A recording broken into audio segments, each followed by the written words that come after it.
Want to be rich, huh? Well, you've come to the right spot.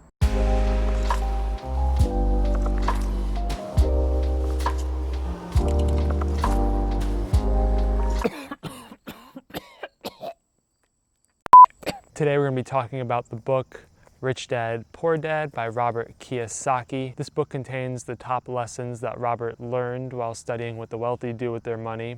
And in this video, we are going to break down the top 3 takeaways from those lessons. Now, before we can get started on those takeaways, we need to first understand a few financial terms. Income statement, balance sheet, assets, liabilities. Now, this isn't going to be an accounting class. I'm not here to bore you and put you to sleep. We're going to briefly explain these. It'll hopefully be simple and painless. Now, first we have the income statement, where you have your income, which tracks the money coming in, and then you have your expenses, which is the money coming out. You have a balance sheet, which compares your assets to your liabilities. Assets are anything that put money into your pocket, whereas a liability is anything that takes money out. These 4 financial terms allow us to paint a picture of our financial situation. Let's take a look at a few different examples. If you just finished school and you have a job, then your financial picture may look a little something like this. You earn a paycheck and you have a few expenses like rent and taxes and food. You don't own any assets or liabilities. Now, a couple years down the line, you've bought a house and you've bought a car. Your financial picture has changed. You still have expenses like food and taxes, but now you own liabilities. Your car is a liability, your house is a liability. You may think that those are assets, but remember, an asset is something that puts money into your pocket. A liability is anything that takes money out of it. Your car has a ton of different costs associated with it, so it is taking money out of your pocket. The same goes for your house. You're not producing money when you buy a house. You have to pay for a mortgage, you have to pay taxes. Purchasing these liabilities adds more expenses to our income statement. This is what the financial picture of the average American looks like. This is where the first big takeaway of the book comes into play. The rich buy assets. Instead of spending their money on liabilities like a house and a car, the rich will spend their money on anything that can produce money. It doesn't matter what you're purchasing as long as it's putting money in your pocket. Now, because you are purchasing assets, they are making money. And since they are making money, you now have more money than when you started. This creates a compounding effect where because you are buying assets, you now are producing more money, and since you have more money, you can buy more assets. The money that you start to make from these assets can then go towards paying for things like liabilities and expenses.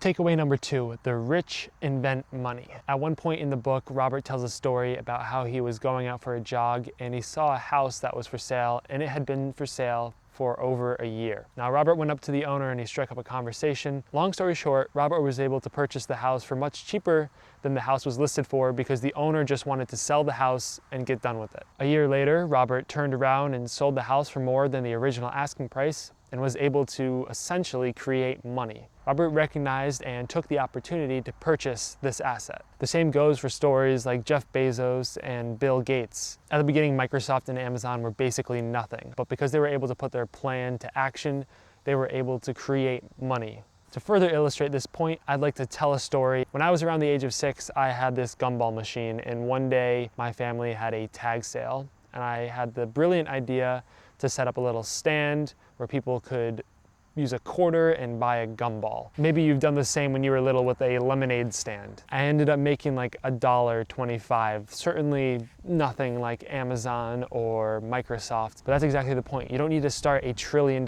company. You just need to be able to recognize the opportunity to make money. Now, how do you actually go about being able to get good at recognizing opportunity? This brings us to our 3rd takeaway. The rich continue to learn. Being good with your finances is a skill, just like being good at singing, playing basketball, or anything else. If you don't practice and work to get better, then you will be in the same situation that you are currently in. By continuing to learn and practice your financial skills, you will build up to the point where you can recognize opportunities and be able to create and buy these assets that can make you money. Now, how would you actually go about learning all this so you can get better at recognizing those opportunities? Well, you can subscribe to the channel. We're gonna be covering the topic of personal finance a lot more here, so if you're interested in learning about that, then definitely make sure to subscribe. Now let's talk about the book itself. Robert does a fantastic job breaking down personal finance into easy to understand terms. You could give this book to a 6-year-old and they would likely learn more from it about personal finance than they would from going to high school or even college. While the book is 20 years old, the lessons inside of it are timeless. This brings us to the important question of would I recommend this book?